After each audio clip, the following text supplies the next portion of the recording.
This is IGN. This charming Zelda-inspired adventure really jumps off the page. This is your IGN review of The Plucky Squire by Logan Plant.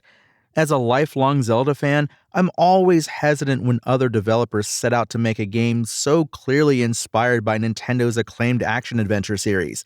I find that the puzzle design never quite reaches Zelda's incredibly lofty bar, and I'm usually left wishing I was just playing Ocarina of Time or A Link Between Worlds instead.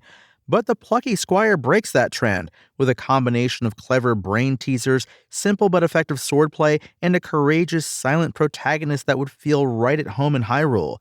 The adventure is held back by an overly wordy script and some serious pacing issues in its final act, but this debut game from developer All Possible Futures is still a journey worth taking.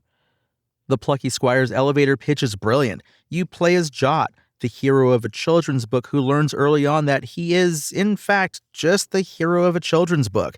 This leads to a surprisingly meta story where Jot leaps between the 2D pages of his picture book and the 3D world around it, which is represented by the childhood bedroom of a young Plucky Squire superfan named Sam, who collects all of Jot's stories and merchandise. That unique premise paves the way for the Plucky Squire's inspired puzzle design. While within the story's beautifully animated depictions of beaches, villages, and mountaintops, Jot can manipulate the book's text to alter his reality and get past obstacles. Need a closed gate to swing open? Jot can literally pick the word open off the page from another sentence in the book and swap it into the prose lying in front of the shut gate. It plays out like a substantially lighter version of Baba Is You's rule manipulation, and it's a blast to experiment with different combinations of nouns and adjectives to see how the world reacts, like turning a tiny frog into a giant frog for no reason other than wanting to see if it would work. Spoiler, it did. Wordplay is just one smart way the Plucky Squire takes advantage of its storybook setting. Jot can also pop out of the book and turn from an adorable hand-drawn 2D character into a fully 3D version of himself that's reminiscent of the toyetic look of the Link's Awakening remake and the upcoming Echoes of Wisdom. When outside of the book, Jot can play God and directly manipulate the world within, with powers like tilting the book on its side to slide blocks around, or even flipping back to an earlier page to grab a word or item he needs on the current one. The only issue is with how many hints the Plucky Squire constantly throws at you. Before I was set loose on most puzzles, Jot's endearing companions, Violet, Thrash, and Moonbeard, have a whole conversation about what you need to do. This inclusion is even more confusing when you take into account the Plucky Squire's well-implemented optional hint system, where a recurring character that's pretty much always around will tell you exactly what you need to do next if you ask for help. The outside world goes well beyond the pages, as Jot explores Sam's bedroom to find new abilities to interact with his book.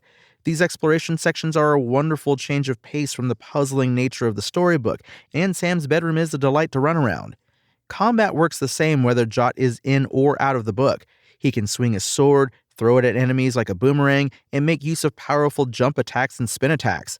These moves can all be upgraded at shops that pop up across the land of Mojo, where you spend currency that's mostly found, fittingly, by cutting grass. The swordplay is simple, fun, and rarely challenging, but for a game mostly focused on puzzles, I don't mind that the fights are basic bouts to rip through on your way to the next big riddle. At its heights, The Plucky Squire is a beautiful Zelda-inspired adventure filled with brilliant wordplay-packed puzzles. Jot's ability to manipulate his own storybook from both the outside and within result in clever dimension-hopping mechanics and solutions that make each problem a joy to unpack. While genuinely funny at times, its wordy script often gets in the way of the action and occasionally spoils a puzzle solution before it even begins.